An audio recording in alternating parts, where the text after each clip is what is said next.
Inverse function, lesson 6.4. What is an inverse function?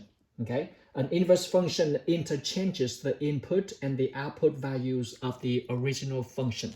What do I mean by that? For example, if you have a function f of x and f of x equals x plus 1, okay, let's do a mapping and I'll show you what it looks like by interchanging the input and the output. If you are now mapping x and y from the given function f of x, x plus 1. If x is 1, plug it in. What you have for value? Y. Yep, the input is 1, output is 2. Plug it in. If x is 0, what you get? X is 0, you know the output is 1. If x is 2, what you get? Yep, it is 3. If x is, let's say, negative 1, what is the value for? The value for y would be 0. There we go. The input and the output. Now, the inverse concept is right here. This is the inverse concept, okay? There we go. When you put into the inverse concept, it will look like this. Okay, still x and y. Then the input and the output, they will interchange, okay? So instead of 1, 2, you now have what? 2, 1. There we go. You see it? If this is 0, 1, what do we have here? Correct. 1, 0. 2, 3, 3, 2. 0, negative 1, 0. It's going to be 0, negative 1. Ladies and gentlemen, now the question is, Mr. Dan, over here I am given a function and plug the independent values for x. Whatever I plug in, I get the output. But over here, I know the inverse will be the interchange of input and output. But Houston, do we know what the function right here that produce the outcome just like this and the reverse of the original function? Ladies and gentlemen, the process of finding what function that produces the reverse of the input and the output from the original function is called finding inverse function. And how do I do that? In a moment, I'm going to show you right here. But let me express the properties and the relationship between the function and its inverse, okay? The notation for the inverse of f of x, okay? What is the notation for the inverse of f of x?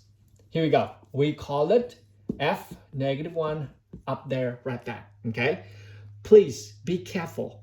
This is just a notation to say that this guy is the inverse of that guy. The negative 1 right here to give you a heads up that it is the inverse of this guy.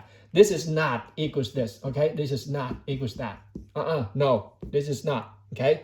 They just say this to tell you that, the inverse of this guy. But what is the inverse? We're going to find that in a moment, okay? Some textbook just simply use another letter, which is g of x. There we go. They call it g of x is the inverse of f of x. Or they can call this f negative 1 of x is the inverse of f of x. Now, what would that look like? If you are going to graph these two outcomes, which is the mappings right here on the graph, what would that look like? I'd like for you to look at this, okay? I am going to put it right here for you. Okay, can you see that? Look right here. I'm gonna put it right here, okay? And I will show you, look right here. Show you the relationship between the function and its inverse. Can you see that? Okay, let me put this more clear for you. There we go. Okay, good. Here we go. Let me go ahead and call the function in black color right here. Let's go. Okay, black ink right here. 1, 2. Okay, inverse 1, 2. The point 1, 2, where is it? 1 and 2, which is right here. Okay, I think it's clear enough. You can see that, right? That's 1, 2. Okay, now look at this. What about the inverse point would look like? 2, 1. Where is 2, 1? 2, 1. There we go. You see it? Now, let's go to the next point. 0, 1. 0, 1, which is right here. Okay, I use the dark ink right here. And what is the inverse look like? 1, 0, which is right here. What else did you see? 2, 3. Okay, 2, 3 right here. 2 and 3 right there. What about this guy right here? 3, 2. 1, 2, 3, and 2 right here. Okay, you see the point now? Negative 1, 0, which is right here. Negative 1, 0. Negative 1, 0. And then what? 0, negative 1. 0, negative 1, which is right here. Ladies and gentlemen, do you see something right here? This is by relationship of the function and its inverse. The graphs of both of these functions, which is the function and its inverse, they are what? They are symmetric over the line y equals x. It's right here. That's because of this, you will know that the two graphs will be inverse or not. They are symmetric over the line y equals x. There we go. This is a line, okay, guys? There we go. Okay, so that is the idea and the concept and the relationship between the function and its inverse. Now, the question, Mr. Dan, you haven't found what is the function of the inverse of the given function. How do you find that? That produces exactly the reverse of the original function. That's now we're going to do it. Okay, you ready? Hey, you like the board? Very mobile, huh? Pretty cool. Okay, let's go. Let's go ahead and do example 1 with me, please. Okay, let's go. Let's find example 1 and do it with me. Okay, here we go. Finding the inverse function from the given function. Here we go. Let me put this in here so that we will not lose ink. Okay, there we go. All right, you got it? Here we go. You have right now given function that is y equals what? 3x minus 5. Okay, 3x minus 5. I want to find the inverse of that. What is it? What is the function of that? Okay, the process of this right now is to simply look right here. Solve for x. That's all. Solve for x. Okay, so to find the inverse, what is the function? To just simply solve this one for x. Make sense? So the process of solving this, you know how to solve for x. Ready? Let's go. Here we go. You have y equals 3x minus 5. Let's solve for x, shall we? Can I bring negative 5 over? Yep, let's do so. Plus 5, both sides. So now I have 3x equals what? Y plus 5. Okay, you see it? Okay, the next step right now is what? The next step right now is to divide both sides by 3. Okay, so now you have gone. So x now equals what? I just flip it so you can see. Y over 3 plus 5 over 3. You look, this is the same thing. If both, numerator and denominator have this, if both, fractions have the same denominator, I can separate them like that. This is same equivalent to y plus 5 over 3 equals y over 3 plus 5 over 3.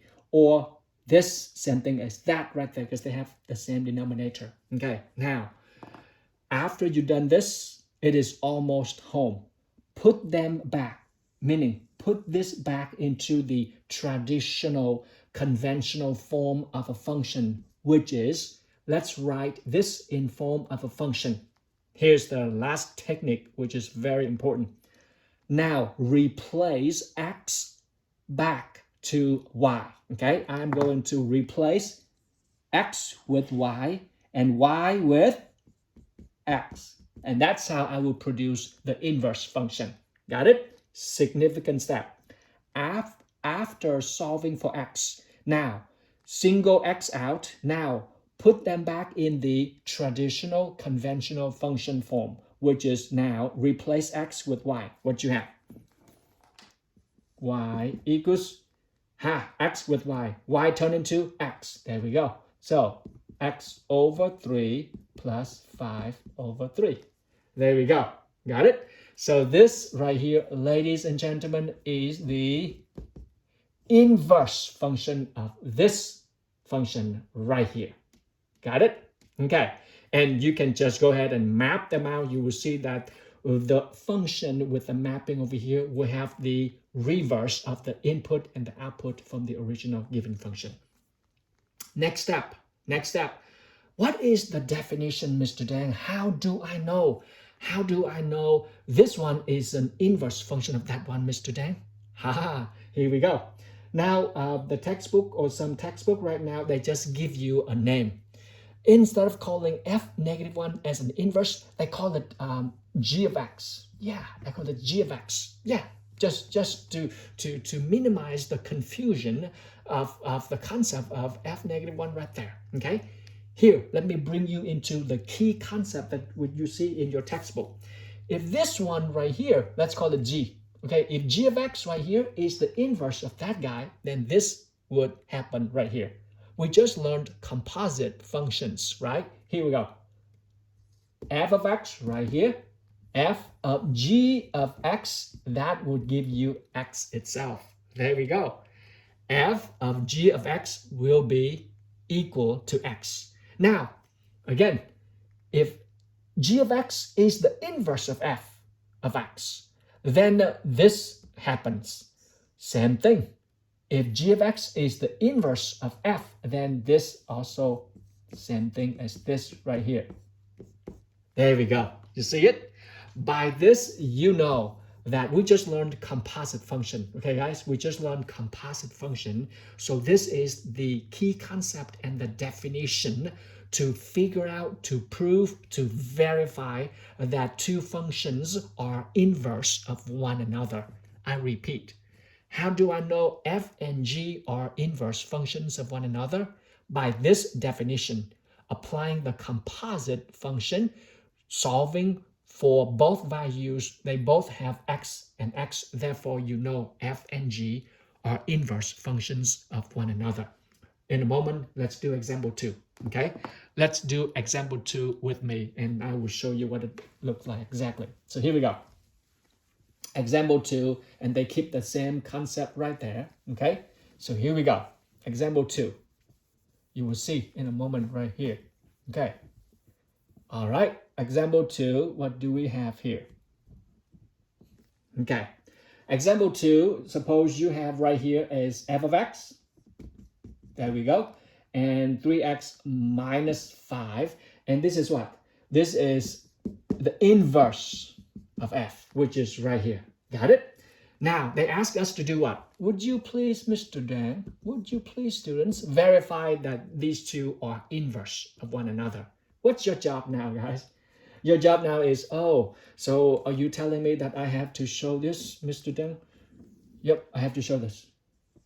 F of the inverse, okay, which is the inverse of x equals what? X. There we go. Or you have to do both ways, same thing too. Or what? Or the inverse of f of x. The inverse of, here you go. Inverse, instead of x, you put fx right here. Equals x itself. That's how you verify them. Okay, let's go. Okay, let's do it. Okay, here we go. Let's go. All right, let's work on our left-hand side. Okay, what is your f of x, which is right here? 3 times what? Can you see it? Okay, 3 times x. But your x is what? Your x is the inverse. Okay, just the potential inverse. So you plug the value in, which is what? X over 3 plus 5 over 3 parenthesis minus what? You just done with 3 times with whatever x right here with the inverse. Minus with what? Minus 5. There we go. Okay, let's work it out. Equal. 3 distributive in, you got x, okay? Because 3 times x over 3 cancel out. 3 times what? 3 times 5 over 3, the 3 cancel out, you got 5. Make sense? And then the negative 5 is out here. There we go. You see it, guys? Yep. Distributive in. Okay? So you got x plus 5, and then the minus 5 right here. Got x itself. Check. Boom. Big check right there. Got it, guys? Big check right there. Let's go over here and just, technically, this is enough right now, okay? But just to be safe, go for the just one step right here and show step number 2 that this reverse also the same. Only when they both have the same values, then you can claim. Again, 2 things happen like this, then you can claim f function and the inverse, and the f negative 1 x is the inverse of one another. Let's solve this with me, shall we? Using blue, okay? Look, the inverse, tentative inverse right here, which is what? X over 3. But what is x now? Whatever the function of f of x right here. There we go. You see it? Here you go. This right here, x right now turn into what? Here you go. X right now turn into 3x minus 5 over what? Over 3. There we go. You see it? X over 3. But my x right now is the whole function of f of x. There we go. Okay? Plus what? 5 over 3. You see that? Okay, now look. Do these 2 fractions have the same denominator? Yes, they do. They do. If they have the same denominator, keep that denominator down there and you just combine the numerators together, which is now 3x minus 5 plus 5. Okay, see that? Okay, so now, can I just simplify that and that? Oh, I see, Mr. Dang, so I got 3x over 3. Again, bingo, bingo, bingo, and bingo. Ladies and gentlemen, we have verified that these 2 guys are inverse functions of one another. Cool? Excellent. Now let's look into the application, and you will enjoy this application a lot, guys. Okay, so here we go. The application is right here. Okay, all right. Look at the application with example 3 for me, please. Let me pause the video and bring to the next video so that it will not take that long to post it online for you.